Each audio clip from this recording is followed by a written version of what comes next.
Proses tahapan acak, KK dan RT-nya itu dilakukan oleh surveyor kita. Jadi dengan menggunakan lembar angka acak dan proses untuk di KK-nya kita di sini kami akan menjelaskan terkait tentang popularitas. Apa itu popularitas? Popularitas adalah pertanyaan apakah Bapak Ibu mengenal, tahu, pernah melihat. Jadi kalau nama apa saja yang kita survei itu ada beberapa nama yang kini menurut kita itu menjadi sebagai nama-nama yang bakal muncul nanti di Pilgub 2024. Selanjutnya kita lihat bahwa dari hasil survei yang telah kita lakukan, popularitas kandidat sampai saat ini masih dipimpin oleh incumbent yaitu Al-Haris dengan presentasi 93,1%, diikuti oleh Cendra dengan 73,4%, selanjutnya Ratu Munawaroh dengan 70,8%, SY Pasha dengan 68,7%, Abdullah Sani di posisi 62,2%, Romi Haryanto itu di posisi kandidat apabila dilakukan pemungutan siapa yang akan dipilih. Jadi pertanyaannya tanpa diberikan kertas suara simulasi atau kartu baju itu masih dipimpin oleh incumbent Bapak Al-Haris di posisi 16%. Nah, diikuti selanjutnya oleh SY Pasha di angka 7,8%, Cendra di angka 6,1%, Mas Suri di angka 15%. Jarak popularitas dan elektabilitasnya adalah 41,6% dengan tingkat popularitas pada tahun 2023 ini. Jadi kita bisa lihat bahwa tingkat kepuasan masyarakat terhadap gubernur kita itu di angka 54% dan tidak puas itu di angka 38%. Tidak tahu, tidak jawab atau tidak mau menjawab itu di angka 8%. Lanjut. Memberikan tanggapan bahwa proses penanganan angkutan batubara itu menjadi suatu polemik yang saat ini masih belum bisa terselesaikan oleh gubernur kita.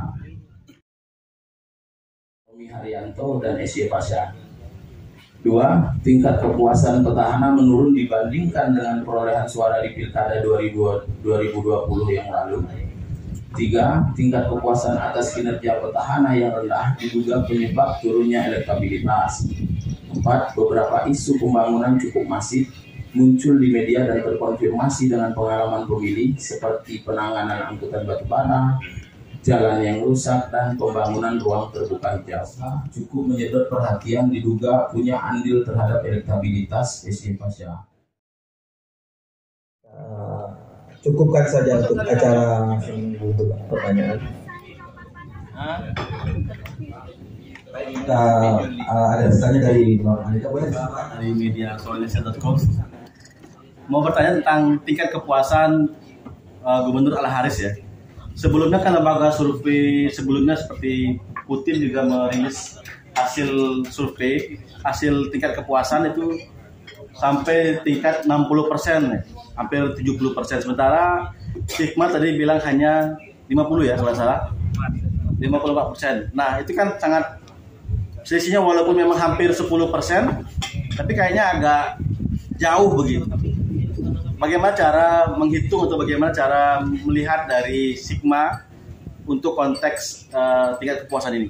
Terima kasih. Langsung saya jawab. Jadi ini, kalau kita berbicara tentang riset atau survei, itu berbicara tentang waktu bahwa pergerakan survei itu dan posisinya bagaimana informasi yang didapat itu cukup fluktuatif. Jadi tergantung pada tahapan kapan kita melakukan survei.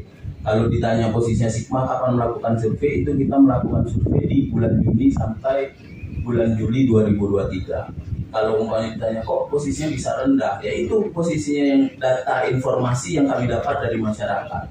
Kalau umpamanya berbicara tentang metodologi, kita sudah menyampaikan bahwa posisinya metodologi kita itu posisinya ada 1.200 responden dan posisinya tetap menggunakan dengan standar-standar yang dilakukan juga oleh lembaga survei nasional.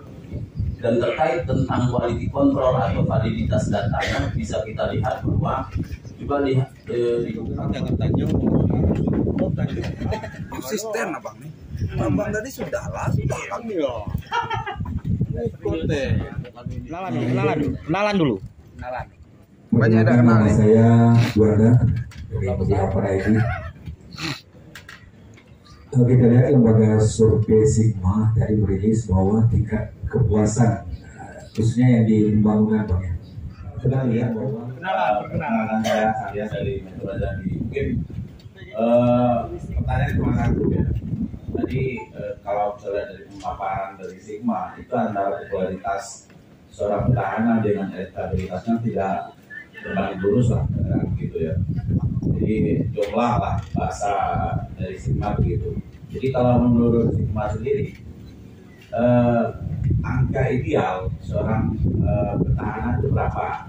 Kalau dikatakan angka popularitas dari 90 sekian gitu kan, terus elektabilitasnya sekitar 23%. Nah, idealnya seorang petahana dikatakan aman kalau pemilih pilgub diadakan hari ini berapa gitu. bisa terpilih kembali. Baik, mungkin itu pertanyaannya Bang. Oke, gini Bang. Jadi kalau kita ukur posisinya popularitas dan elektabilitas itu pasti jomplang Bang. Siapapun itu kandidatnya maupun gubernurnya. Tapi kalau umpamanya dibilang posisi angka aman antara posisinya petahana terhadap elektabilitas beliau selanjutnya, kita ukur dari tingkat keterpilihan dia sebelumnya. Jadi kalau umpamanya posisinya kita kan tadi dijelaskan bahwa tingkat keterpilihan Bapak Al-Haris itu di posisi 38,1%